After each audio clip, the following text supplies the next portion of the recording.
Part 1 Introduction. Welcome. Today I'm going to tell you the story of a ruler which, while stricken with grief, caused the downfall of his paradise of his city to the very gods they worship. To start, there's a deep meaning behind this album looking at Sleep Token, but I will not cover it very much because I feel that many people have covered it adequately, like the video I watched by Primordial Radio called The Story Behind Sleep Tokens, even in Arcadia, meaning and lyrics. But I will sum it up slightly. Sleep Token rose very fast, and as they grew, it led to stalking and other not very good things that is portrayed in this album. The fear that someone in the band could be doxxed or stalked looming every day. The band made this album as a way to say it isn't always easy to be famous, taking a look at the bad side of being famous. So that was my summary. If you would like a more in-depth explanation, check out Primordial Radio's video. I think it portrays the real-life concept very well. Now on to the story of Arcadia and its eventual downfall. Part 2. Timeline and the put together story. I'm going to try and put this into a full story, but there is some light stretching to fit, like, for example, with Emergence and Dangerous, where they can be placed in a couple points on the timeline that would still make the story sense. But I think I found the best possible place to put them. But let's move on to the order of this album and how the ruler eventually caused the end of this great civilization. First song that I would say starts the timeline is Provider. I would say this is the first song to come, and it tells how the main character falls in love with a beautiful girl to the point of being blinded by her flaws. A couple lines that show this are, "But I know you would not now. My lover caught up on you. Do I want to go there? Yes, I do. And yeah, I see you, the only bad body spinning eyes in the room, the only good girl this side of the moon, and you're the only game that I like to lose." These lyrics clearly paint how in love the main character is to the point of not even noticing flaws in her. The girl the main character came across starts to give the main character's purpose and is the only person he feels that gives him a chance. The bad part about this, though, is that it seems from this line that she was using him. I can give you what you want. The main character is willing to give her anything he has for her to care about him, and it seems from our next song that she accepts. The next song on the timeline is that I would say is Past Self. The same song seems to talk about how their relationship has continued, the main character feeling more and more in love for her. This song also talks about how the main character is changing for the woman seen in the lyrics, like, and I don't even know who I used to be. I thought that lines clawed out of my woodwork, bolts out of my blue depth. I thought they were originally talking about the woman, talking about how secrets coming out from hiding, but I think they're talking about the main character, about how he's revealing secrets he's kept hidden to this woman he loves. Also in this song, he's falling deeper and deeper in love, where in Provider he was hesitant towards her and now isn't isn't shown by this line. And if this is love, then I am out of hesitation. But I think lyrics like, are you going to dance on the line with me? You know it's not a game or a fantasy, and I don't even know who I used to be, but nothing is the same, and some things have to change now, now, now. I think that she is kind of neglecting the main character by her not dancing with him, and he says that this isn't a joke, and she doesn't listen. And she tells him that nothing is the same. Things in their relationship have to change. At the end, he says, I just don't want to be lost again. He's saying here that he doesn't want to lose her because he made her mad. And he feels that she is his everything. The next song is Emergence. This is the third song I would say in the timeline order, but this song doesn't really give me much to work with to place it. So from later songs, it starts to show the main character going through the 5 stages of grief. So I use that to place the song in the first stage of grief, denial. Emergence tells the story of the main character and this woman breaking up, specifically quotes like, "Well, I am the rose you relinquished again," that tells she gave him up. In this song, it also kind of hiddenly tells us that he is kind of in denial, asking her to wrap her arms around him and to come on. Like, he is telling her to listen to him after the breakup with these lyrics. So go ahead and wrap your arms around me, arms around me, yeah. And so come on, come on. I thought this song could have also signified for bargaining, but I feel like as though the song better shows that he still loves her and the breakup was happening in the song, and later songs don't show the same recency. With lines like, "Are you the carbide on my nano, red glass on my light bulb, dark light on my culture, sapphire on my white gold," it shows how he believes she covers the worst parts of him. Carbide on my nano, referring to that she makes him stronger on the outside. Red glass on my light bulb, meaning how alchemists used to see the sorcerer's stone would be made out of red glass, so magical, and the main character is saying that she is magical to him. The dark light on my culture, meaning she blocks the negative light he shines to the people of his city. Finally, sapphire on my white gold, meaning he fully trusts and is completely in admiration of her.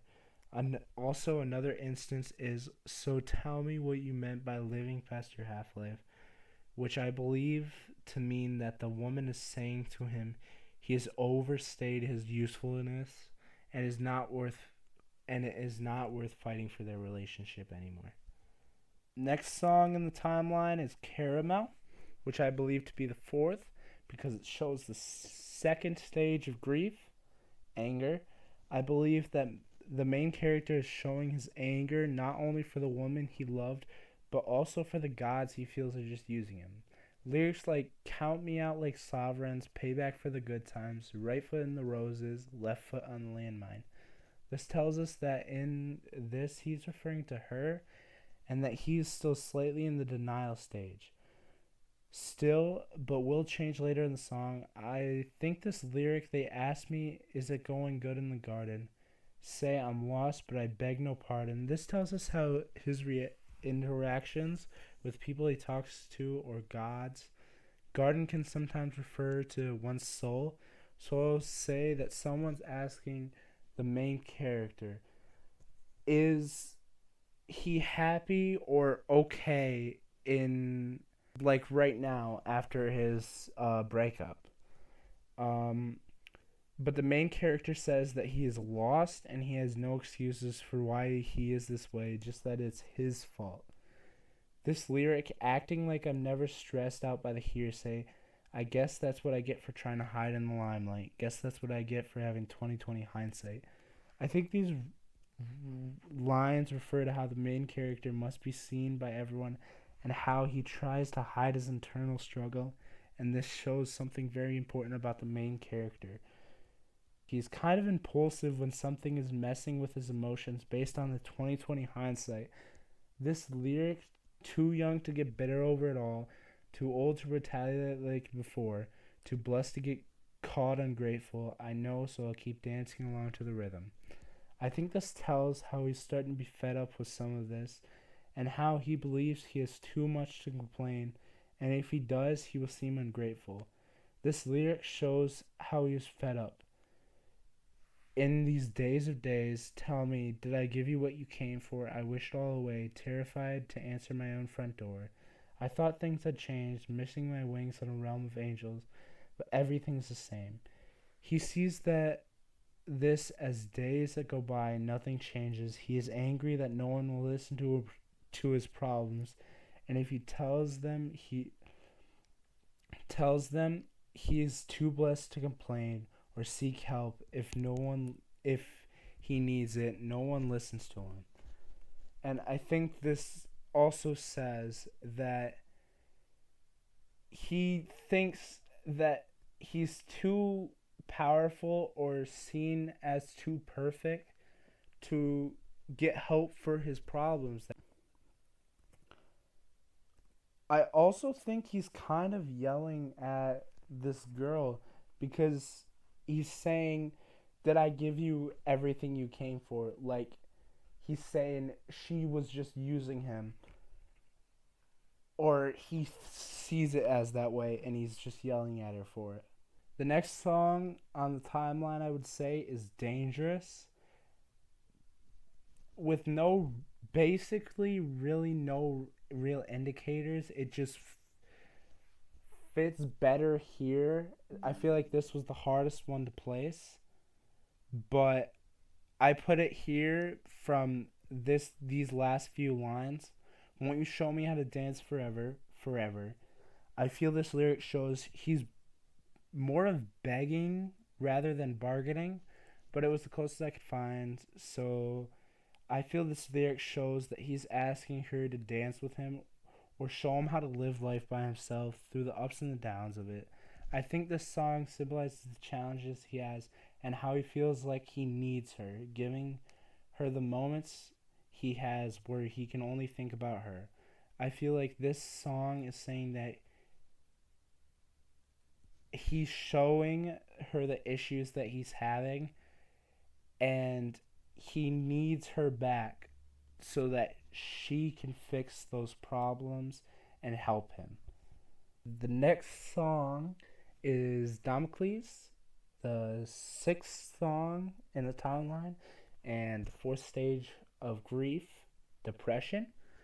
The story almost perfectly represents depression, and it tells a lot about the story of Damocles as a Greek parable, which is about the danger of holding power and how everything may seem nice, but sometimes your life, or in the main character's case, that his mental state isn't at the best.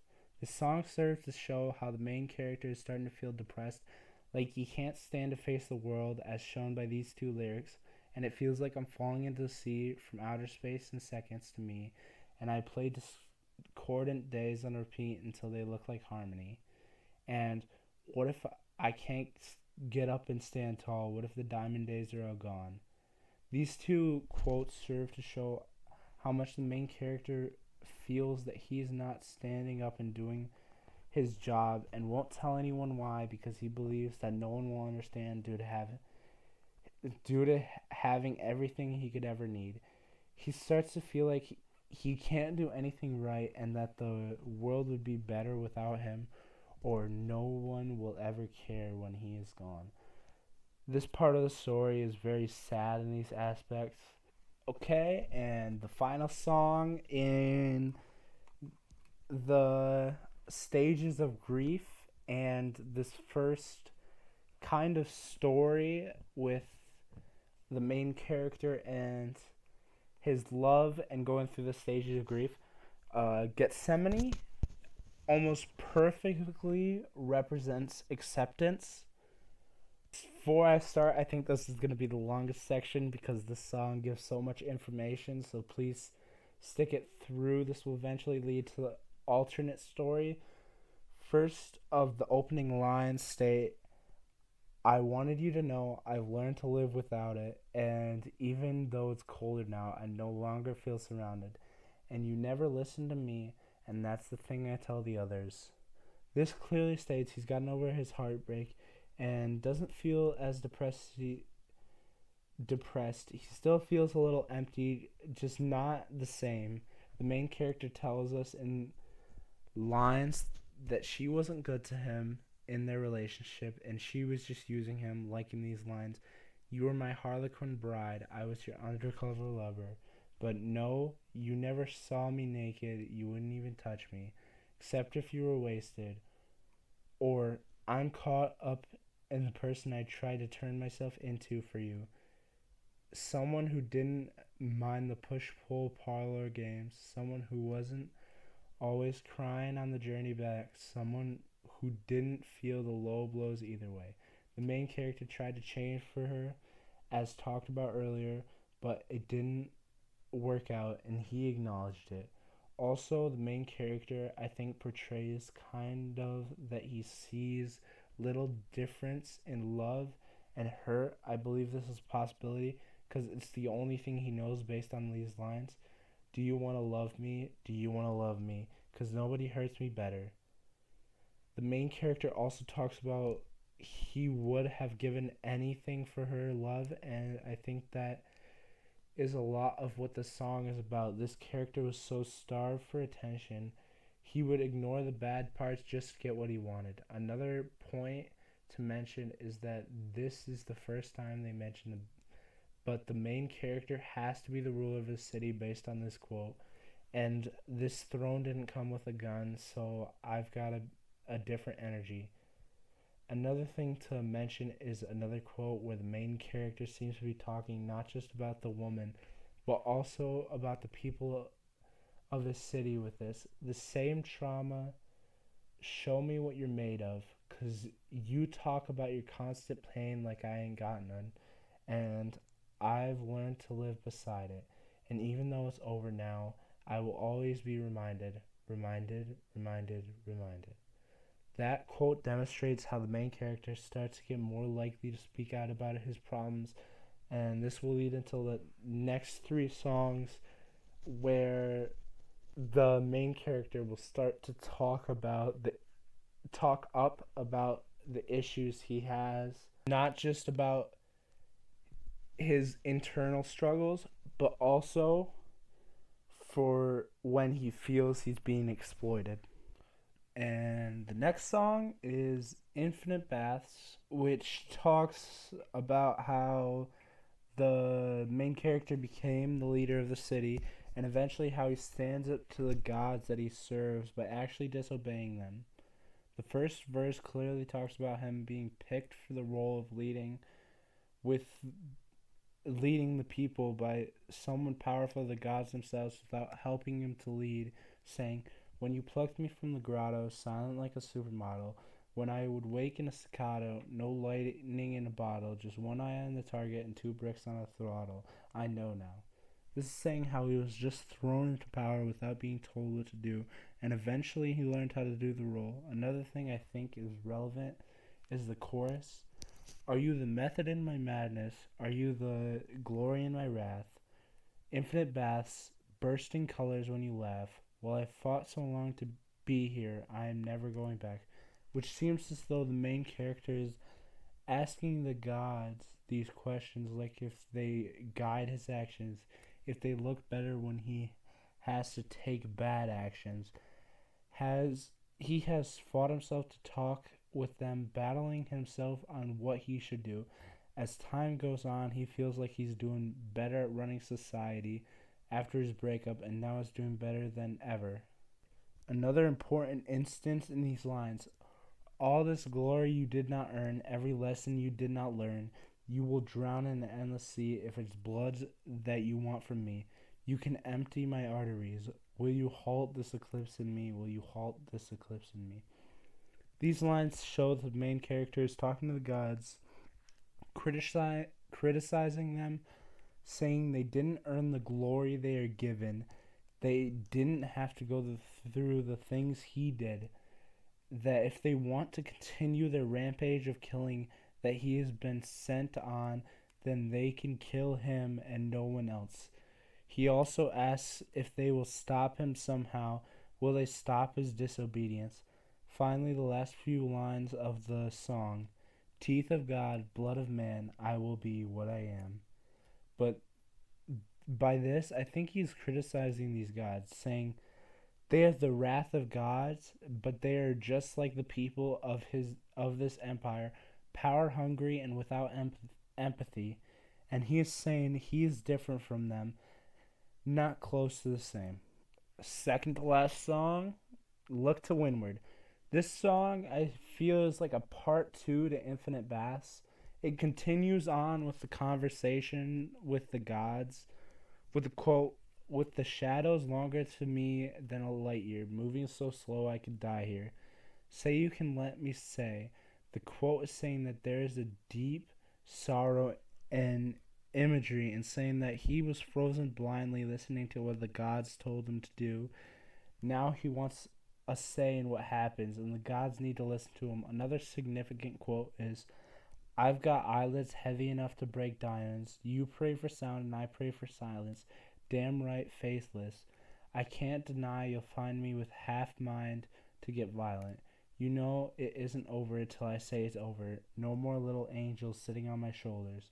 So give me the edge of a blade and a time of, and a place. I'll leave them cold and pushing up boulders, which I see to symbolize the main character won't take these gods not listening to him, and that he is stronger than they think, and he won't be the puppet they see him as anymore. The following lines state, Am I walking with gods or merely stumbling forth until there's a fire at the gates, until I fall to the floor? You know I live by the feather and die by the sword, and I will sunder the earth only to burn the reward. I think that this quote most nearly means that he's walking with the gods that moment as an equal to help run his empire, but he is scared they will get ahead of him, and the same thing that happened previously will happen. He'll fail to keep up and in turn break the same and break the bones of the earth, leading to its destruction. Another very important quote is this one. Even in even in the this garden of gardens, I am the god of the gaps. I am the demon of Sodom. I am the blood of an angel, the fate of the fallen. Nobody knows where I came from. Even I have forgotten. How could I already lose my way like this, drowning in burning bright abyss, even in stratospheric depths, this vertigo of bliss, which I think means that he is losing hope in these gods. God of the gaps, meaning religion is filled in for no scientific understanding of something, and demon of Sodom often is used to refer to all the sin. So the main character sees that he's turning away from these gods and being sinful and is wondering whether he is right to do so. So the song explores the conversation the main character had with the gods and how he turns away from them and loses hope in their help. The final song of the timeline is Even Arcadia, the title song. This song tells of the breaking point and how the main character feels guilty and like he caused it. The song starts with "Come on, come now, swing wide those gates, 'cause I've paid my penance kindly while in time for Judgment Day. Somehow I knew my fate. Turns out the gods we thought were dying were just sharpening their blades." Which I clearly assumed to mean that the main character thought they were going to be saved by the gods, only to realize they were about to be slaughtered by the very thing they worshipped. These bloodthirsty gods they thought would save them would murder all their worshippers just to get the blood they seek.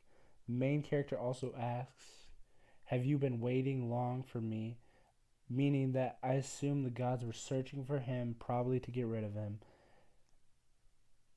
Another thing that the main character says is, I am the final dawn, I am the flood, and what was missing from those scriptures will be written in my blood, which I interpret him as saying he was one of the few left standing and he was going to go back to fight, and if he dies, he'll be remembered by his sacrifice. And I also think this could say that he feels guilty that he was the possibility he caused this attack, because with written in my blood, I'm assuming that means like he feels he feels like he's the responsible for the issue. Um, Another line people seem to struggle interpreting is dig down into the mud. What good is this talk of wings when there's nothing left above? Which I see as meaning look where you are here at this time.